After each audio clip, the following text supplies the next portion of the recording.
Let me start with a personal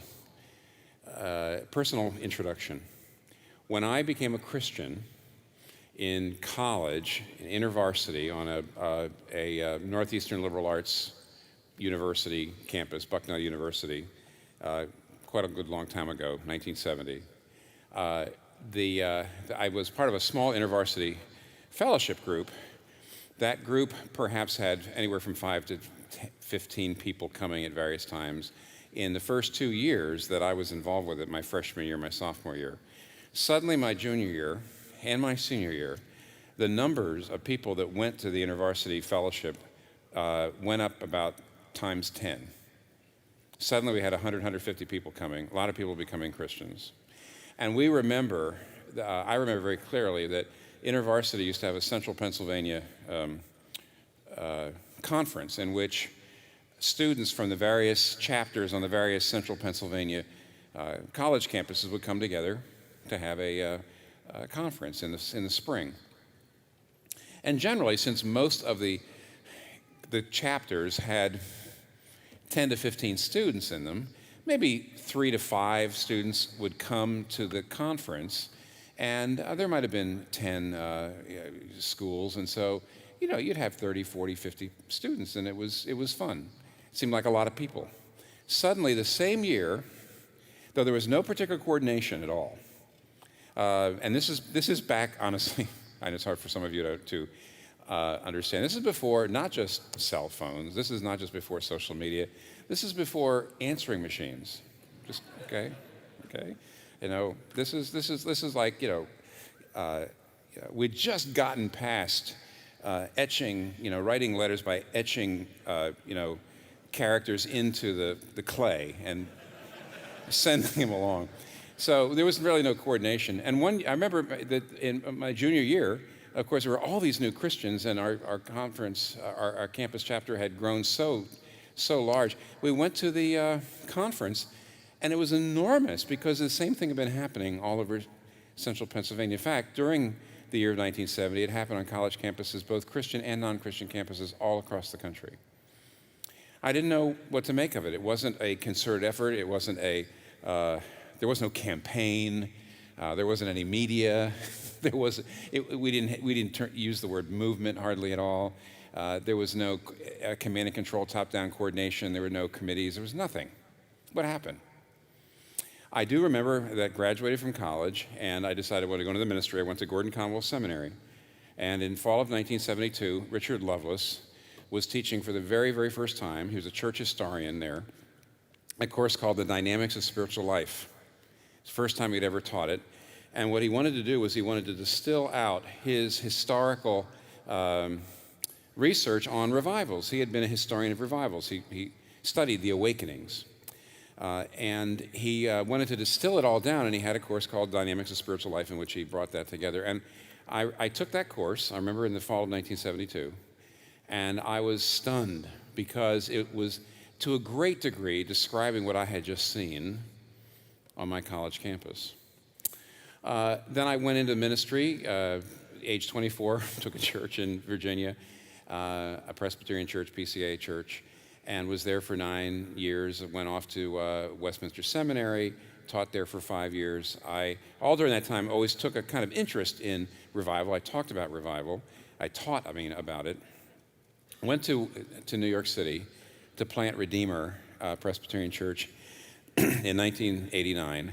And between, I'd say, about 5 or 6 months after we got there, from early 1990, probably till late 1991, it happened again.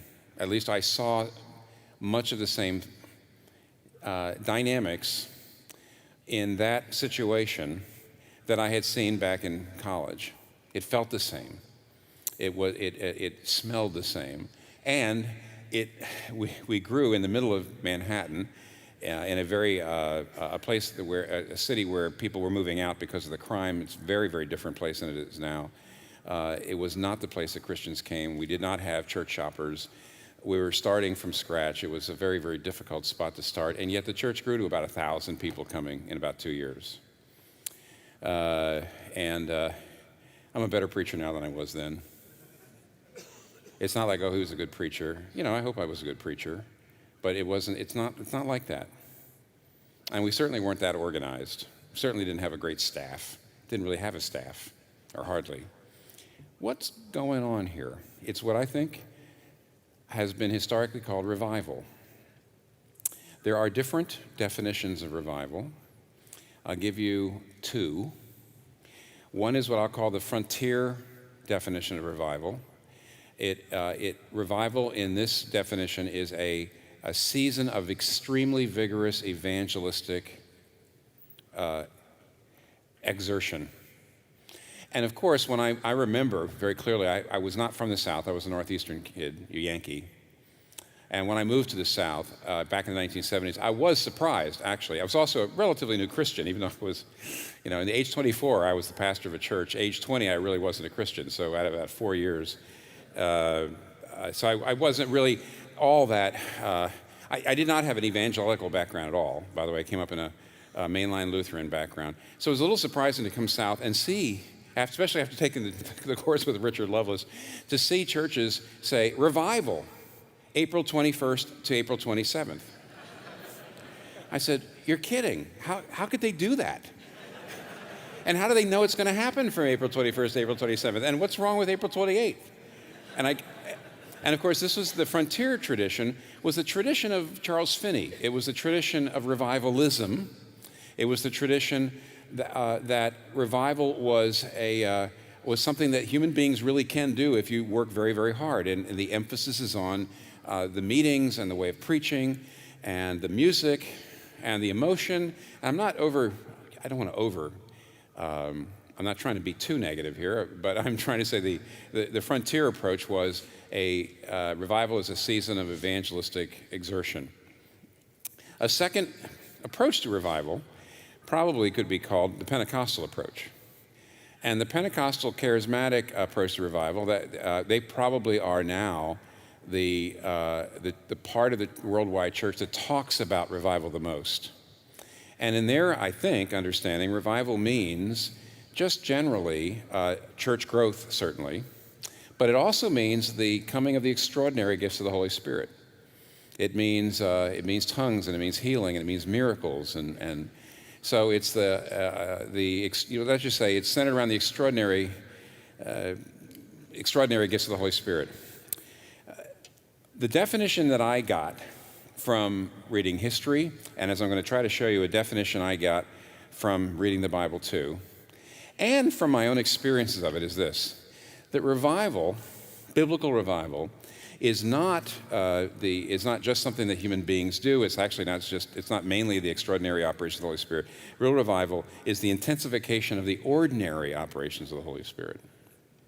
And those ordinary operations are conviction of sin, converting, the giving of assurance, and sanctifying, making us holy. And when the Holy Spirit, those operations are intensified across a church, maybe even a small part of a church, across a denomination, across a city, across a country, you've got revival.